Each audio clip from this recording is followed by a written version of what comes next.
వేదిక మీద ఉన్నటువంటి కార్పొరేటర్లకు, వివిధ స్థాయిలో ఉన్నటువంటి నాయకులకు, పత్రికా మీడియా సోదరులకు, అధికారులకు, పోలీస్ అధికారులకు, వివిధ శాఖల అధిపతులకు అందరికీ కూడా మరి ఇక్కడికి విచ్చేసినటువంటి వివిధ రాజకీయ పార్టీల నాయకులకు పేరు పేరున హృదయపూర్వక నమస్కారాలు, ధన్యవాదాలు తెలియజేస్తా ఉన్నాను.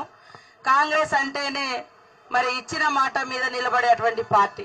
చాలా మంది అధికారంలోకి వచ్చే ముందు మరి ఇచ్చిన మాటలు మర్చిపోతే కాంగ్రెస్ మాత్రం ఇచ్చిన గ్యారంటీ ఇస్తూ అమలు చేస్తూ ముందుకు పోతుంటే మరి పక్కన ఓడిపోయినటువంటి బీఆర్ఎస్ పార్టీకి నచ్చక రకరకాల విమర్శలు చేస్తా ఉన్నారు.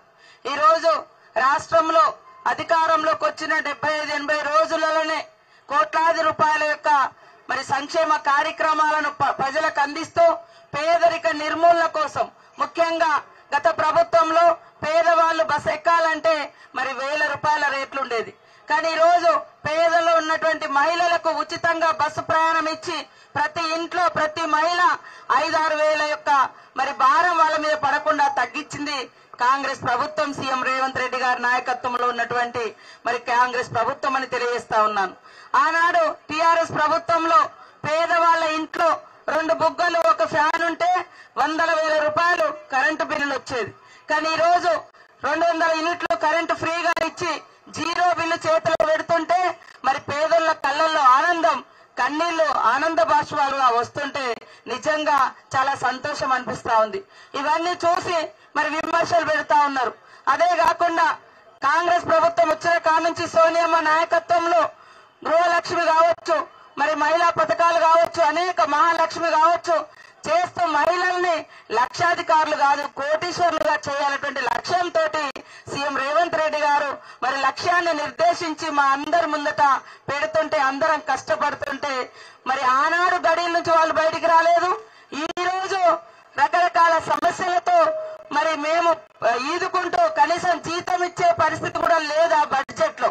అయినా కూడా కాంగ్రెస్ ప్రభుత్వము 1వ తారీఖు కల్లా ఉద్యోగులకు, గవర్నమెంట్ ఉద్యోగులకు నెలకల్లా జీతాలు వస్తున్నాయి. దాన్ని కూడా సహించలేకపోతున్నారు. అదే కాకుండా కాంగ్రెస్ పార్టీ అంటేనే మహిళా నాయకత్వాన్ని ఎంకరేజ్ చేసే పార్టీ. ఆనాడు ఇందిరమ్మ కాడ నుంచి ఈనాడు సోనియమ్మ వరకు రాజకీయంలో గాని, ఉద్యోగాల్లో గాని, విద్యలో గాని మరి సమాన అవకాశాలు కల్పించేందుకు ముందుకొచ్చిన పార్టీ. నిన్నగాక మొన్న మరి కవితమ్మ అంటారు, పాప ఆమె బాగా ఆశపడ్డది ఈసారి గవర్నమెంట్ వస్తుంది, మా అయ్య కుర్చీ నుంచి దిగిపోతే నేనే కూర్చుంటా అని. ఎందుకంటే ఆమె ప్రజలు ఓడిచ్చినా కూడా ఆగలేదు.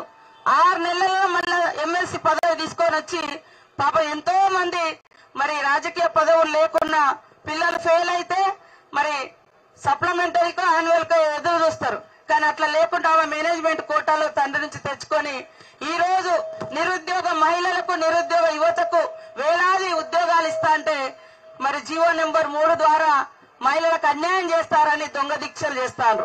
మహిళలకు అన్యాయం చేసే పార్టీ కాదు, మహిళల్ని అగ్రభాగాన నిలబెట్టే పార్టీ కాంగ్రెస్ పార్టీ. మనం ఆనాడు స్వతంత్ర ఉద్యమంలో మహిళలు ఉన్నారు, ఈనాడు సంక్షేమ ఫలాలు అందించడంలో కూడా అగ్రభాగం ఫస్ట్ మహిళా సంక్షేమాన్ని ఈనాటి ప్రభుత్వం చేస్తా ఉంటే వాళ్ళు గతంలో విస్మరించారు. కాబట్టి ఇప్పుడు వాళ్ళ ఏ రకంగా మహిళల్ని మరి మా నుంచి దూరం చేయాలని కుట్ర చేస్తా ఉన్నారు.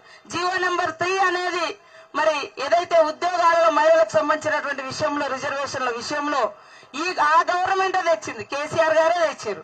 ఇది ఇచ్చినట్టే ఇచ్చిరు, అటు కోర్టు పోయి మళ్ళీ కేసులు వేసి నోటిఫికేషన్ ఇచ్చుడు, ఉద్యోగ పత్రం చేతిలో పెట్టకుండా వాళ్ళని అట్లనే తిప్పుడు ఓట్లేదనక. కానీ ఈ గవర్నమెంట్ కేసులు ఏవైతే ఉన్నాయో పెండింగ్ లో అవన్నీ క్లియర్ చేసి ఎవరి ఉద్యోగాల కాళ్లకు టపా టపా టపా ఇచ్చుకుంటూ పోతా ఉన్నాం.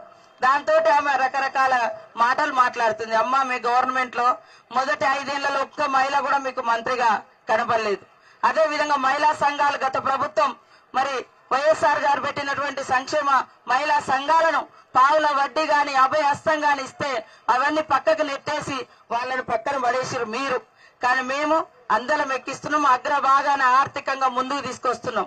కాబట్టి తప్పుడు మాటలు, తప్పుడు ప్రచారం బంద్ చేసి నిర్మాణాత్మకమైనటువంటి ప్రతిపక్షంగా పనిచేయండి.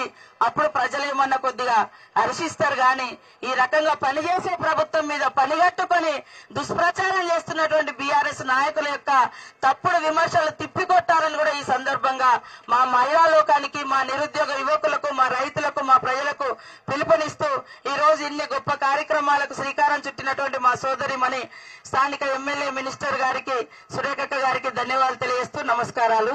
అందరికీ నమస్కారాలు.